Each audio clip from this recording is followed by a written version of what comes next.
Ladies and gentlemen, a very good afternoon to you. It's almost a year and 3 months since we concluded. In some ways ongoing. Major part of that active operations got concluded, but this remains a subject of interest for the strategic community, not only in India but abroad also. Dr. Arvind was right in saying that it changed India, but I think it changed the other side more. That we'll discuss in the aftermath. But the measures undertaken to overcome these kind of deficiencies which people noticed in this particular operation, combined with how this warfare is changing and with global uncertainty all together, throws up new kind of challenges for all of us. So I'll not only speak about the operation per se, Operation Sindoor, but also try and see in its aftermath as to what's happening and what kind of challenges India may face in future. Let me start by saying that politics and war are inseparable. Clausewitz said that war is a continuation of politics by other means. A nation's political interests are paramount; they're supreme, and armed forces are one of the instruments actually to protect it, just one of the instruments. There are many instruments with the government. And in a political democracy, whenever the government decides to use force for attainment of its political objectives, then I think it's the role of the armed forces, or the defense forces or the military, I think is twofold. Firstly, is to provide options to the government for application of that particular force so that it can achieve its objectives. And second is to provide some kind of an confidence to the government. So government can have as many options as it desires, provided it has spent that much amount of money during peacetime to develop its capabilities. The options also depend on the military leadership, the kind of training they have imparted, the kind of war games they have conducted, the kind of contingencies they have played out, the kind of rehearsals which they have carried out. This will increase the number of options that are available to us. Each option will have certain kind of a risk involved into it, and also it will satisfy the need, the political need for which force was to be used. So it's an interplay between risk and this attainment of political objectives. You try and achieve a target which is very deep inside. Obviously the risk for attainment of that will be more. It is likely to get intercepted. So all these things, there's interplay, there's always a risk. Second thing I said about was confidence. That's the role of the military, to provide that confidence to the government so that it can take good decisions. No military, I would say, is 100% prepared 100% of the time. There will always be deficiencies in all armed forces. Your assessment of the enemy will never be complete. It's an ongoing kind of a process. But as we had seen in the past, that sometimes in front of the political leadership, people bring out the kind of deficiencies which they have. This particular operation stands out in some particular manner, in which all the three services and myself, right from day one, did not bring any of these kind of deficiencies which we could have said, okay, for this we would be able to not achieve A, B, C. And we continue to tell the government that whatever decision they take, we should be able to carry out operation, not for 1, 2, but a number of days. Options, when we say for force application, you all know that after the Uri terror attack, there were surgical strikes. Then the time we went via the land route. Thereafter, after Pulwama, we used the air route with large force engagements, almost about 40 plus aircrafts, main and a similar kind of a decoy mission operating somewhere else. Sindoor, we decided to use a third option, that is exploit the lower airspace. That means it would have kept the threshold of conflict low, it would have assured success, and then there would have been an element of surprise. In fact, whenever you are exercising any option, if you repeat that strategy time and again, the chances of success will be dim. So every time you'll have to think of a new strategy. Uri was different. He never expected it. Balakot was entirely different. It was not in J&K, it was in Khyber Pakhtunkhwa. And Sindoor was entirely different from what we had done earlier. So you have to have a new strategy always.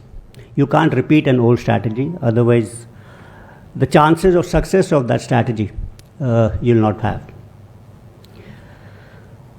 Next is about capability development. I think we all learn lessons from whatever we do.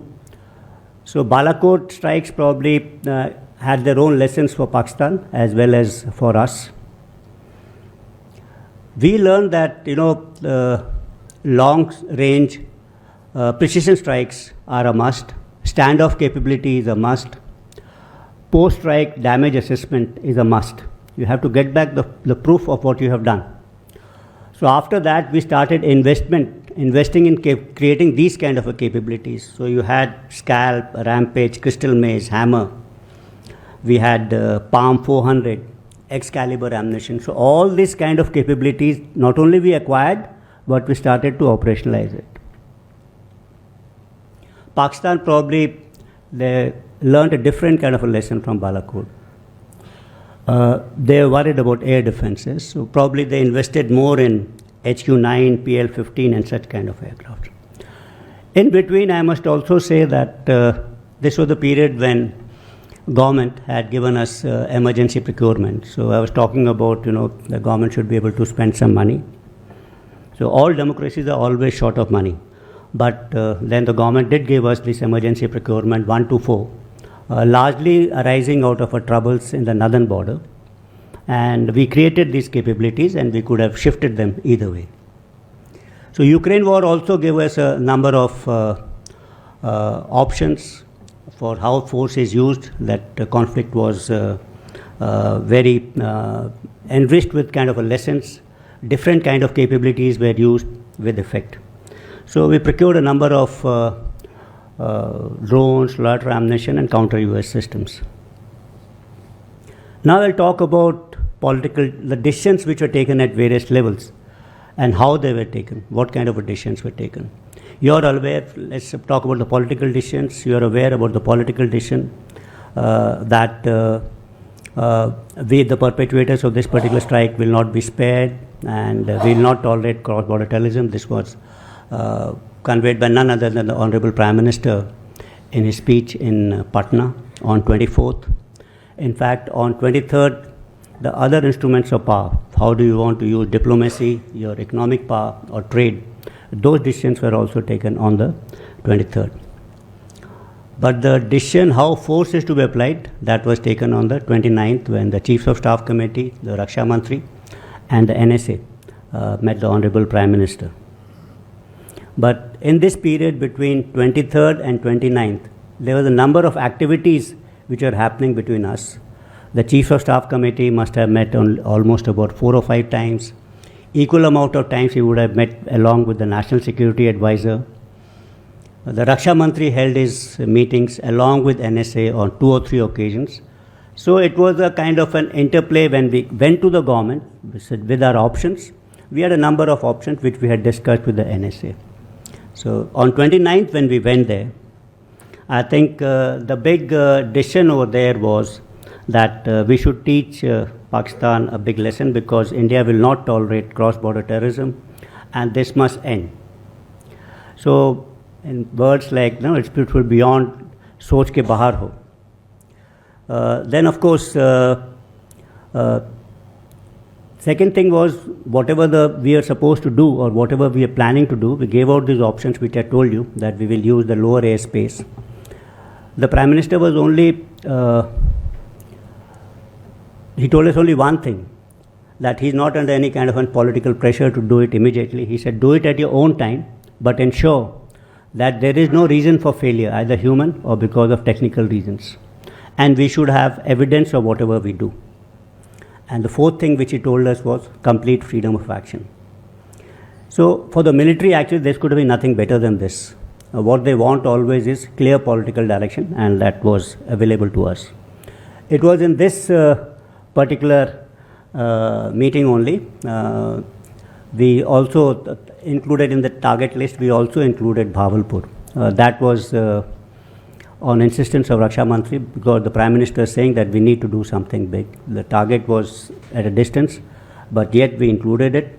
And once we included Bhavalpur in the target list, use of air became inherent into it. Loiter ammunitions and drones would not have been able to reach, or that success wouldn't have been assured. As far as decisions at the operational level are concerned, these were held along with NSA, with the Chiefs of Staff Committee, myself including there. Identification of targets, that was a major challenge for us. Some had been vacated after Prime Minister had said that on 24th that we'll go after this terror targets. Some had been reoccupied, some had been relocated. So there was a constant battle going on between us intelligence agencies, our military intelligence, as to which are the camps which we should strike, which should have that effect.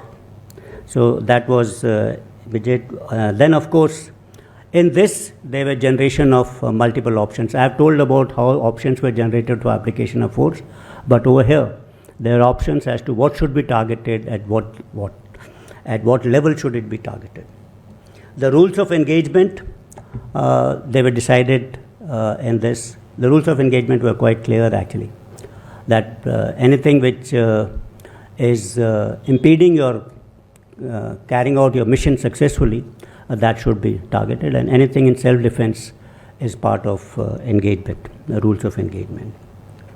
Over here I would like to talk about two words, accuracy and precision. You must have seen the precision of our strikes that was available to us on the television screens. But the accuracy of that information was because of the work of the intelligence agencies. So there were two things, and I must acknowledge that the accuracy of the intelligence which was produced by intelligence agencies under the insistence of NSA was good, and so was the precision. The third level where decisions were taken were at the level of the Chiefs of Staff Committee. The Chiefs of Staff Committee, the kind of decisions were taken were service alert levels, at what stage of this conflict, at what alert levels would all the three services should be, timing of the attack, the day of the attack, that are all based on an analysis of their flying activities from 23rd onwards till about 6th, as to what time do they fly, what time do they rest, what time do they come. And of course, that we wanted to minimize the civilian casualties, that's why we chose that midnight hour. Initially there was a doubt if we would be able to strike at midnight and yet obtain evidence of those strikes in pitch darkness. But then we were confident of the capability which we had created, and we said yes, we will be able to do that at midnight, reduce the chances of civilian casualties, collect that kind of an evidence, and of course it helped us in maintaining surprise. Next is mobilization. The armed forces are not deployed on the border all the time, so some kind of a selective mobilization had to be done as a precautionary kind of a measure. Sometimes what happens is this leads to a competitive kind of mobilization from both the sides, and this can then lead on to further escalation of a conflict. And this I had witnessed myself during Balakot. Every commander who's at the border, he would like 100% preparedness, and he would like to mobilize with 100% troops over there. So it is a great challenge to keep telling commanders, no, you can't do this. So that was a big challenge for us, that you don't allow people to mobilize so that you can maintain surprise. Reorientation of air defense, that was another major challenge. You all know that we were trying to integrate the three air defense structures of the three services together, but they were all being done in priority for the northern borders, and then we had to suddenly reorient it for the western borders. We didn't have a functional counter US grid, counter unmanned aerial system grid, which we were hastily able to put up, more based on procedural aspects rather than physical integration of networks. We were able to prepare good escalation matrix with 5 stages of escalation, about which I will talk about in the aftermath. As far as service headquarters are concerned, parallelly they were working. That involved targeting data, that involved survey of that by military survey, large amount of calculations, Air Force uses mensuration, etc., to get exact DEM data, exact lat-long data, because we are hitting targets and we wanted to have accuracies in meters actually.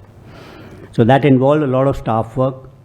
It also involved rehearsals and testing of this, whatever we are going to use, because we had acquired them, but we had never used them earlier. So that was required. Then, of course, earmarking of units for those kind of strikes, relocation of these assets, especially air defense assets, from the northern borders to the west. Most of our M777 howitzers, which use Excalibur ammunition, were deployed on the western borders. They had to be redeployed. Similarly, in case of MR-SAMs, BrahMos, all this had to be redeployed.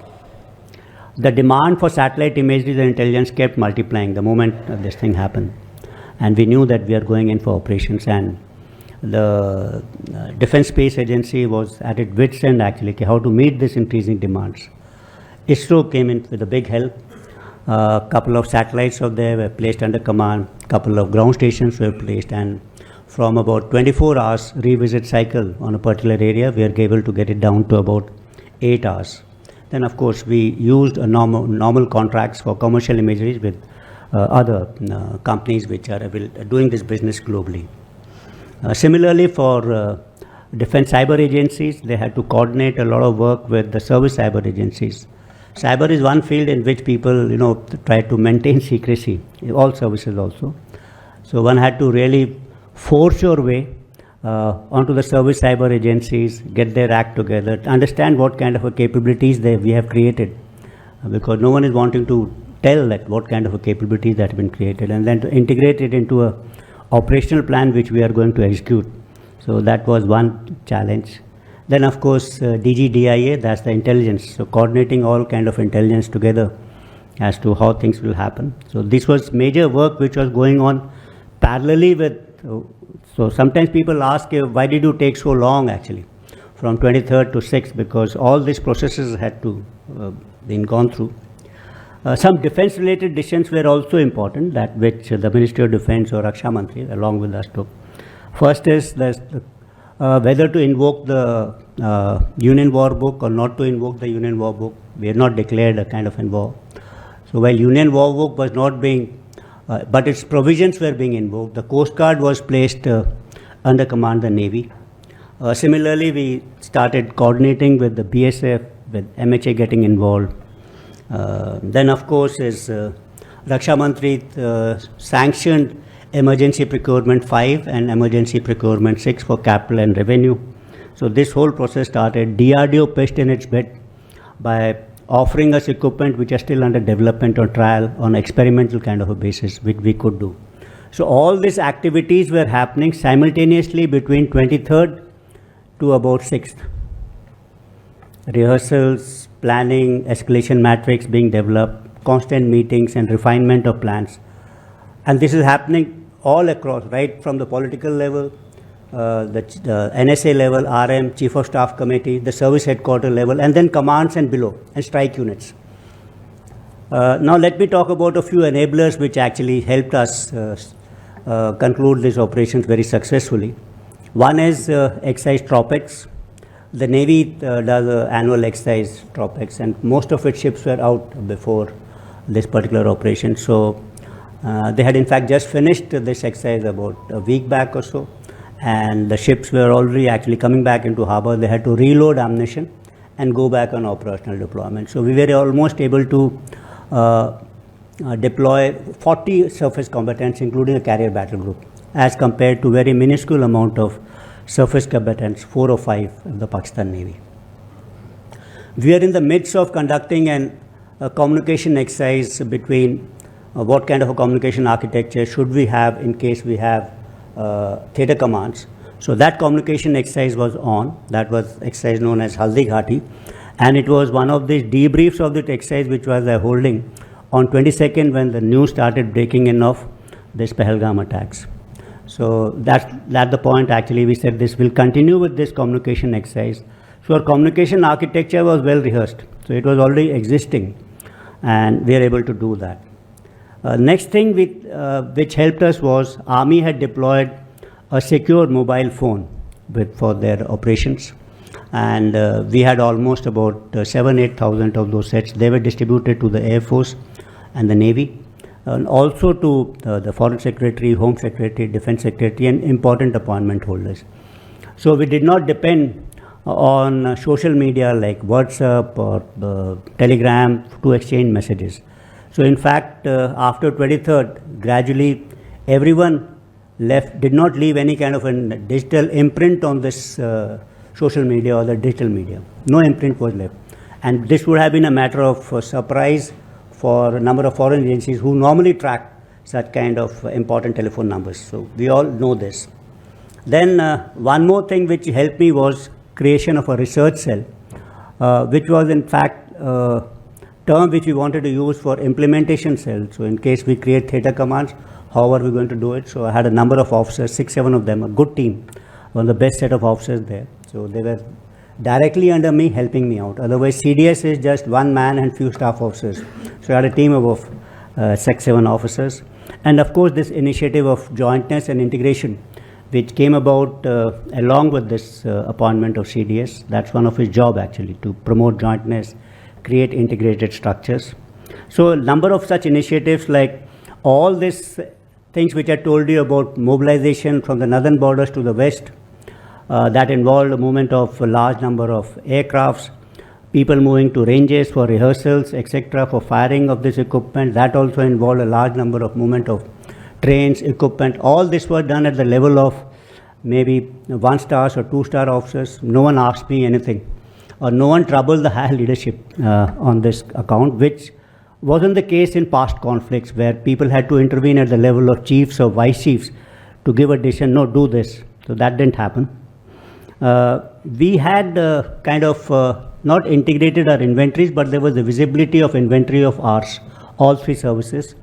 So services knew that if there is something which is unserviceable because of A, B, C spares, if it's available with the other service, they are quickly demanded, given, released, and this equipment was made serviceable.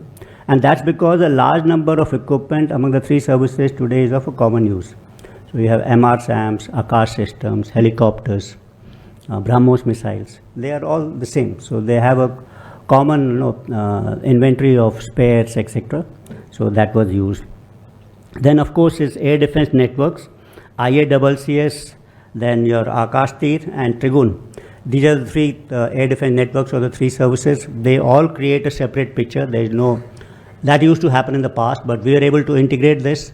So we have a comprehensive air picture of the complete airspace over India and maybe some kilometers across the border available. And this was all integrated in some manner with our fire control systems. And of course, jointness and integration was also carried on by not only by the Chiefs of Staff Committee, but the number of subcommittees which form part of the Chiefs of Staff Committee. As far as this operation is conduct of this operation is there, it was, we all know, we can say that it was done in 3 phases. Phase 1 was the surgical strikes which happened on the night of 6th and 7th morning.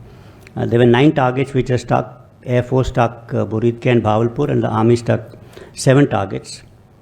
Then was this period of 8th and 9th, in which Pakistan tried to say that they launched Operation Makal Haq, that's Battle of Truth. And this particular 2 days, a lot of loiter ammunitions, some kind of drones, etc., were used by both sides. If I were to say this particular time was taken by both sides for deceiving each other, for sizing up each other, for creating gaps, assessing your vulnerabilities and plugging it, and creating new vulnerabilities.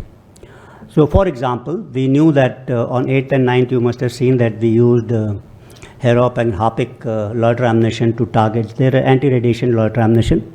They loiter at a particular area, and if some radiating medium comes up or radars or something, they go and hit that. So that's what we were using.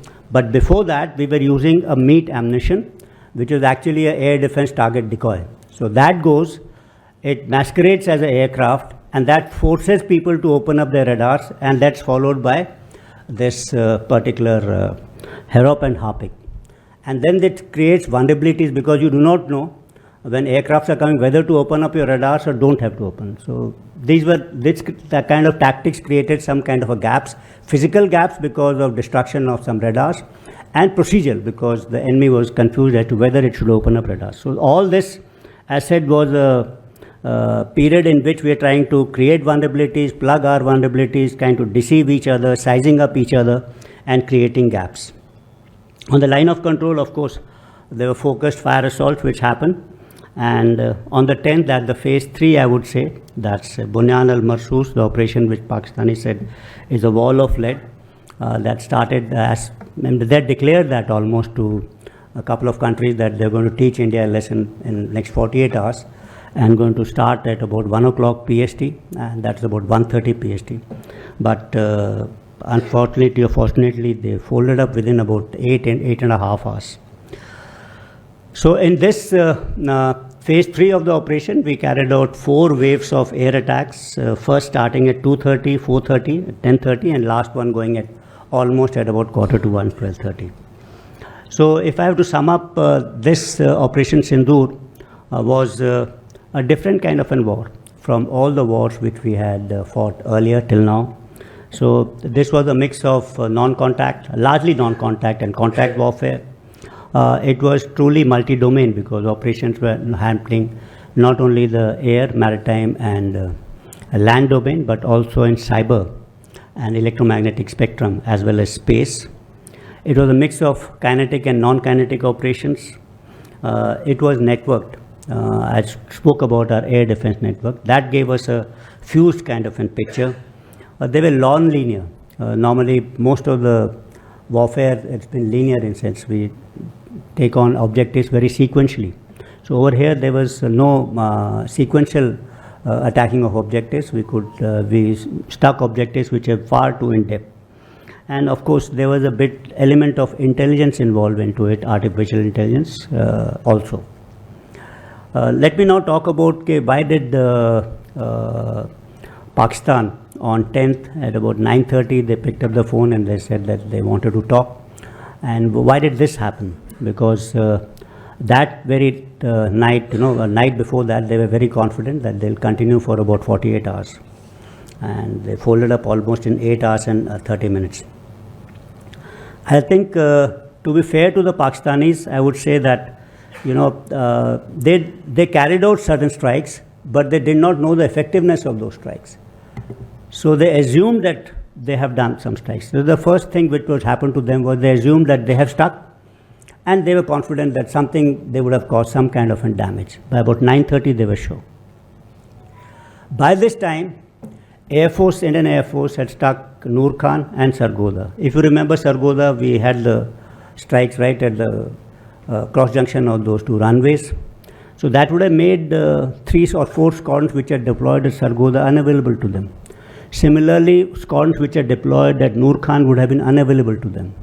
So they would have suddenly found their air capabilities come down drastically because of these strikes. And had these operations continued, this would have got down their effectiveness of the air even further. So on one hand, they were confident that they have stuck, but they had no idea what they had stuck. So, and on the second hand, they were seeing that they were losing this capability to strike. LC was very responsive, and there were the deterrents which the Indian Navy had produced. So combined, I think, with all this, they picked up the phone and thought it's better to actually talk rather than continuing with this particular warfare. If I had to list out a couple of reasons for India's victory, I would say that we had better situational awareness, better battlefield transparency because we are better networked. And Army, Navy and Air Force, the situation was available to us in one manner for all of us.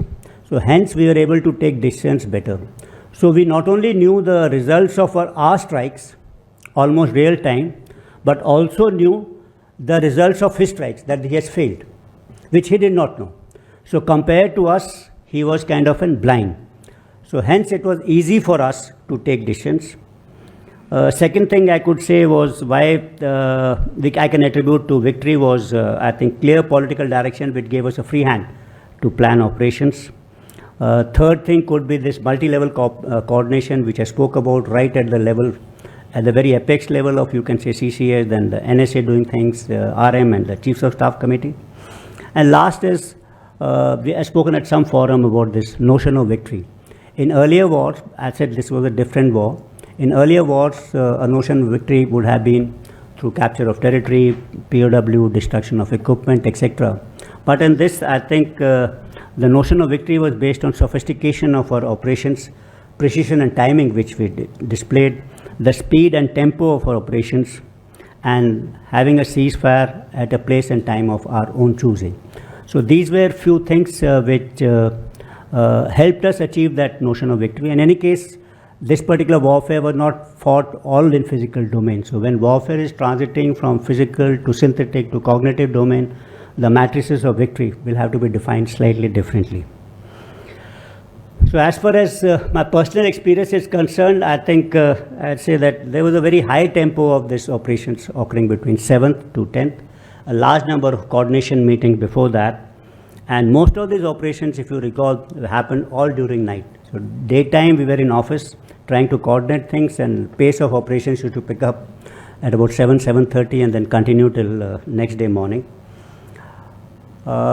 The spatial difference of this operation which was taking place, or the length and breadth, was huge actually.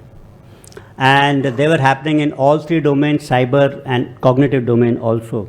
So it was difficult to keep pace with this all the time. So unless you have integrated structure in which everyone, decision makers, etc., are all there, in future this will be a major challenge. You have to be there together to take decisions. You can't be in different places. Otherwise, means obviously over here we didn't seek political decisions because those decisions were very clear. But if we had to seek political decisions, it would have taken time. Whereas in these operations, in this fast pace of operations which are happening overnight, and at various domains over large distances, to understand that itself becomes a bit challenging. This is all I thought I'll talk about Operation Sindoor, unless you people have some questions for me. Now I'll talk about some issues related to after this operation. I did speak about escalation control. I'll now talk about escalation control and an exit strategy. In this particular operation, what we did was, as said earlier, that we made an escalation ladder at 5 levels. So on day 1, what would happen, and next level of escalation, and then what would happen next.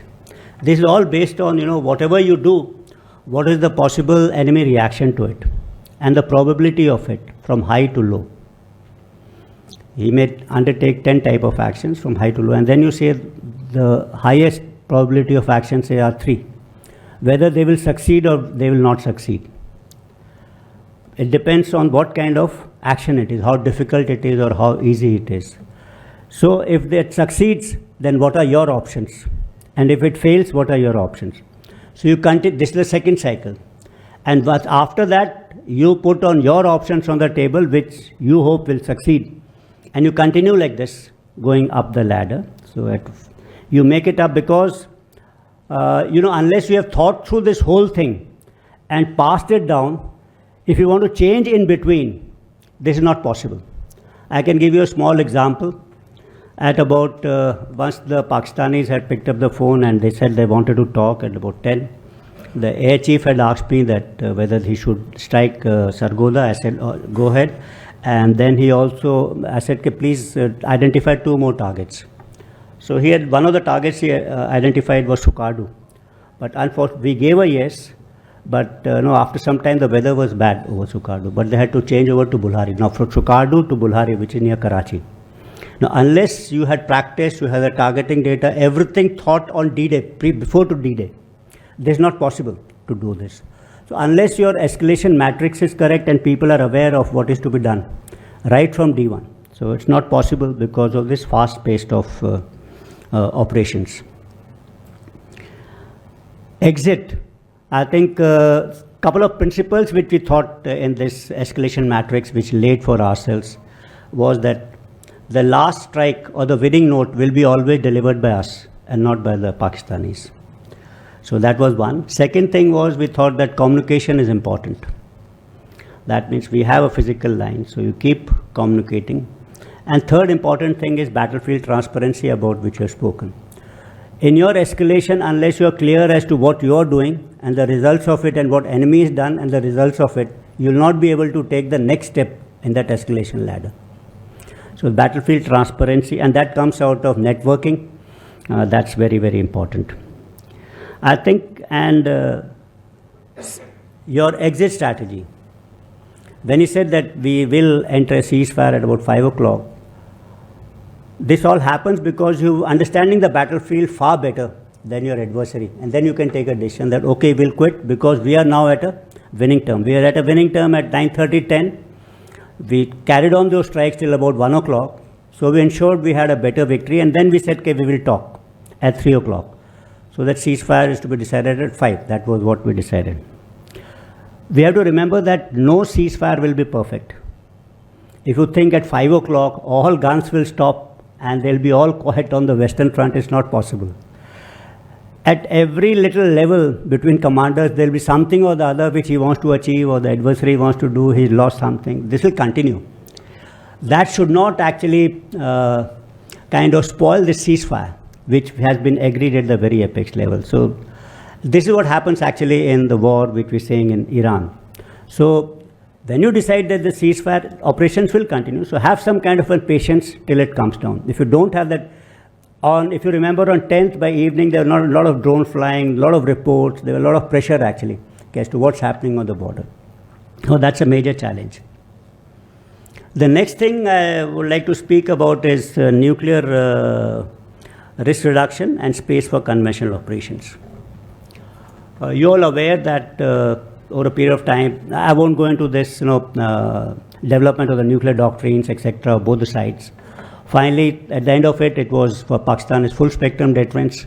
There they think that the space for conventional operations is very, very less, and we are always trying to expand that space for conventional operations by various kind of strategies. Earlier cold start, and now it's dynamic response strategy.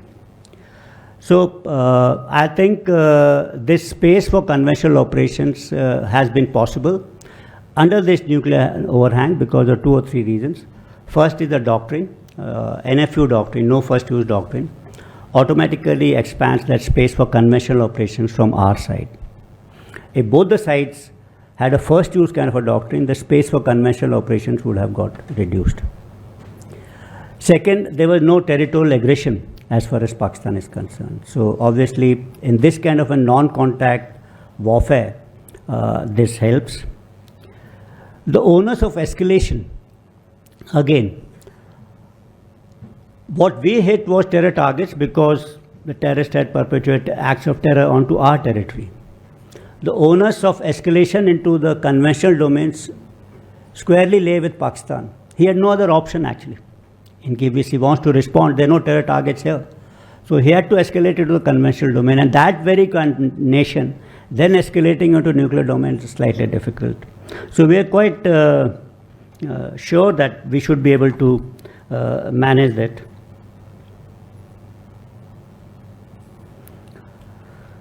There was a small episode about what I think Air Marshal Bharti was asked, that Kirana Hills episode.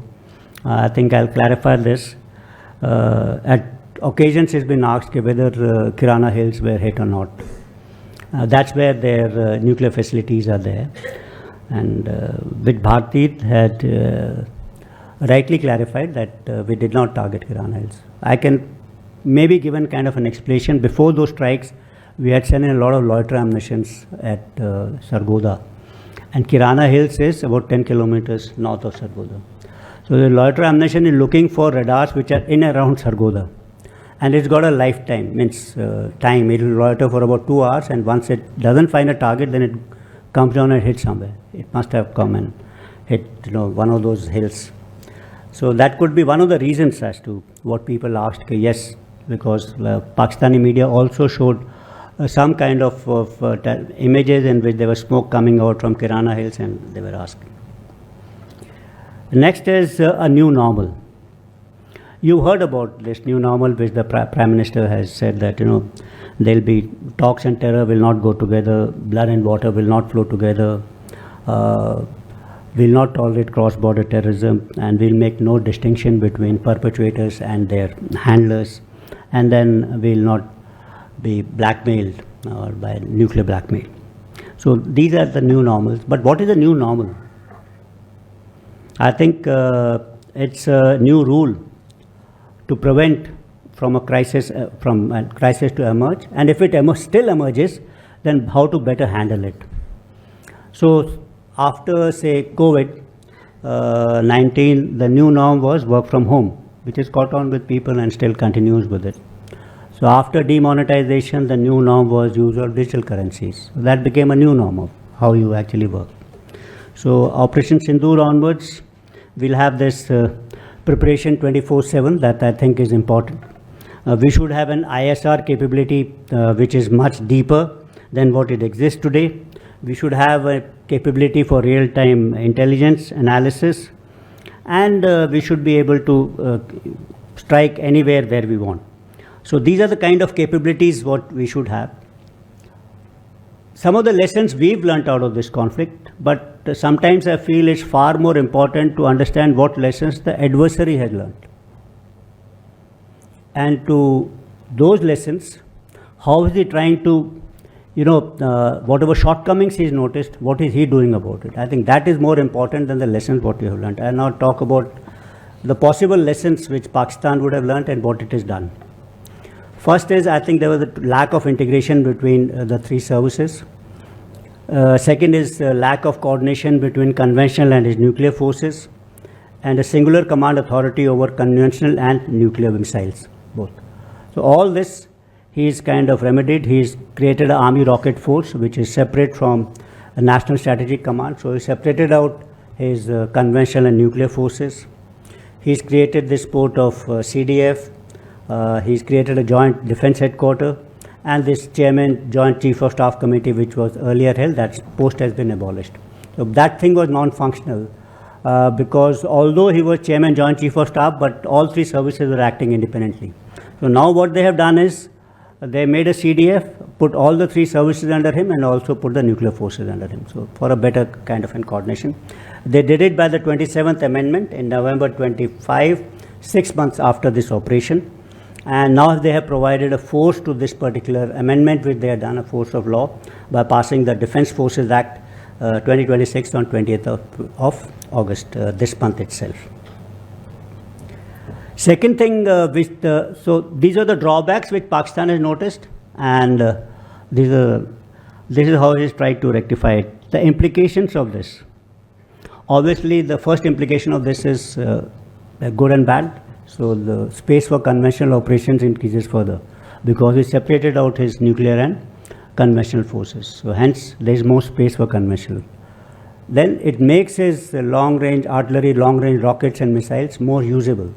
And hence that would be a new threat or a new challenge in next kind of a conflict for us. So this is what we should be aware of. The next thing which Pakistan has always been seeking security in pacts and alliances. And right after this particular conflict, he was trying to secure security, national security, by some more accords and alliances. First, he tried this SMDA, Strategic Mutual Defense Agreement, with Saudi Arabia on 17th of September 2025. And now, of course, is this Mecca Accord, which they declared on 7th of August, in which the only statement which they said that is for mutual deterrence, for strengthening deterrence, and attack on any one country would be considered as an attack on either of them. So I think that has got major security implications for India. Unless the pact says that it is not against India, we must assume that it is against India. And we should, the warfare, I said, is changing. So this pact may not allow joint application of force through land, which we conventionally think. A new kind of front, because geographically they are separated, but warfare today is not happening only on land. So it's a maritime, airspace, cyber, space, electromagnetic spectrum, which still can be joined. So there's a new kind of a threat, and we'll have to factor this in our future strategies. Then, of course, Pakistan lacked sovereign ISR capabilities. His satellites were just about 2. So if you've seen in the last, after Operation Sindoor, he's made a concerted effort. He's launched 4 more satellites in 2025 and 26. If you see 6 more satellites, that's a huge capability jump which they have created. So he supplemented this with the number of HAPS program and number of hail and mail UAVs. And of course, he's looking at selective acquisition. His defense budgets are less, far less than us. He can spend less money. So he's selectively creating capabilities in say, electronic warfare, counter US system, such kind of selective capability building he's doing.